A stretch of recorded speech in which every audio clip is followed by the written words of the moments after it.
Turabaramukije amahoro y'Imana, ubwoko bw'Imana aho muri hose kw'isi yose nzima. Turanezerejwe no gufata kano kanya keza kugira ngo tube turaganira amajambo y'Imana.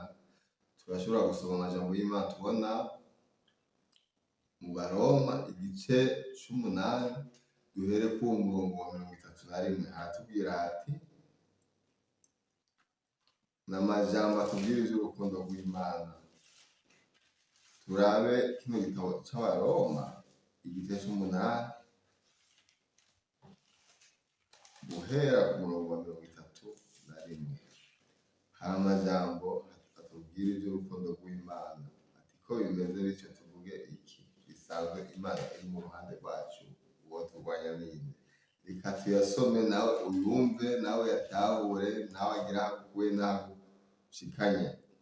Abaroma igice c'8 guhera ku murongo wa 31 haravuga hati: ijambo ry'umutwe riravuga riti urukundo rw'Imana.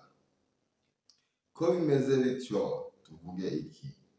Bisanzwe Imana iri mu ruhande rwacu, uwo turwanya ninde? Itimanye umwana wayo ikamutanga ku bwacu twese, izobura ite kutugabirira byose kuri we? Ninde azorega abo Imana yatoranije? Mbega ni Imana, kandi ariyo ibatsindanishiriza. Ninde azobatsindisha? Mbega ni Kristo Yesu, kandi ari we yapfuye, ibi biruta yarazutse, ari iburyo bw'Imana, bitariko aradusengera. Ninde azodutandukanya n'urukundo rwa Kristo?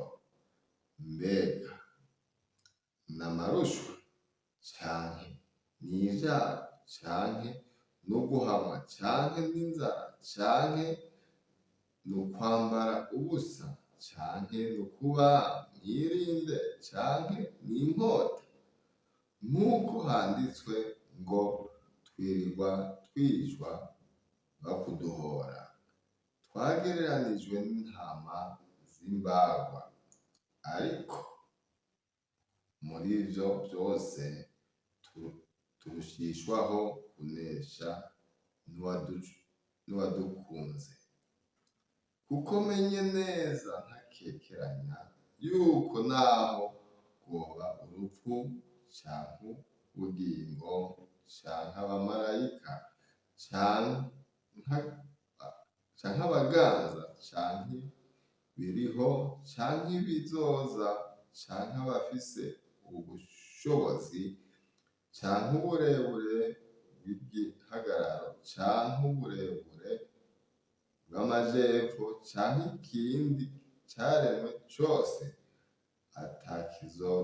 atakizoshobora kudutandukanya n'urukundo rw'Imana ruri muri Kristo Yesu umwami wacu. Amen.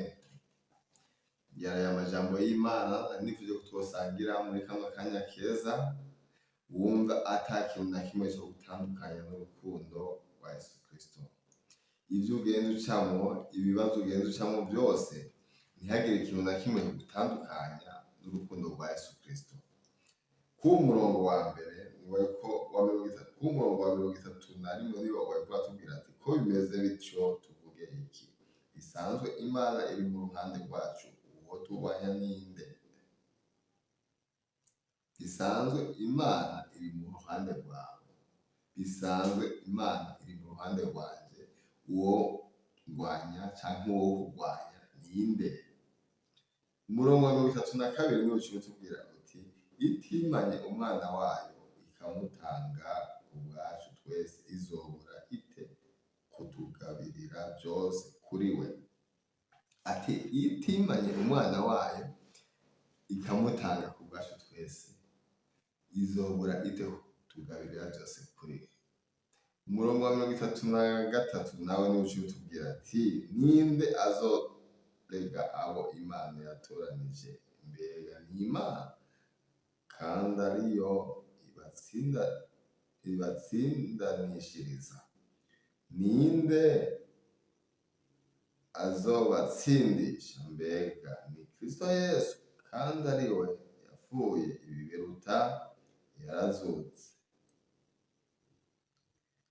ari buryo bw'Imana, bitaye ko aradusengera.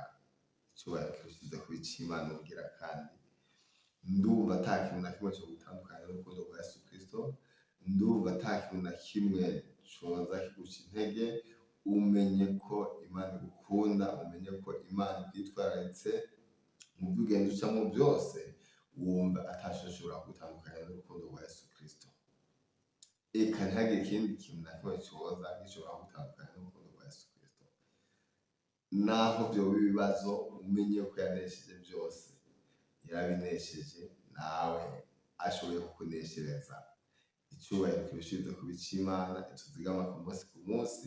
Reka Imana ikugirire neza aho uri, reka Imana ikwiteho, reka Imana ikurabe ryiza kuno munsi, ino tariki. Wumva urukundo rw'Imana nirwo rukubeshejeho, wumva urukundo rw'Imana nirwo rugenda rukuzitirira ku munsi ku munsi, kandi wumva urukundo rw'Imana arirwo rugenda rukuzigama. Icubahiro kirushirize kuba ic'Imana, ituzigama ku munsi ku munsi. Mwarahezagiwe, mugire ibihe vyiza.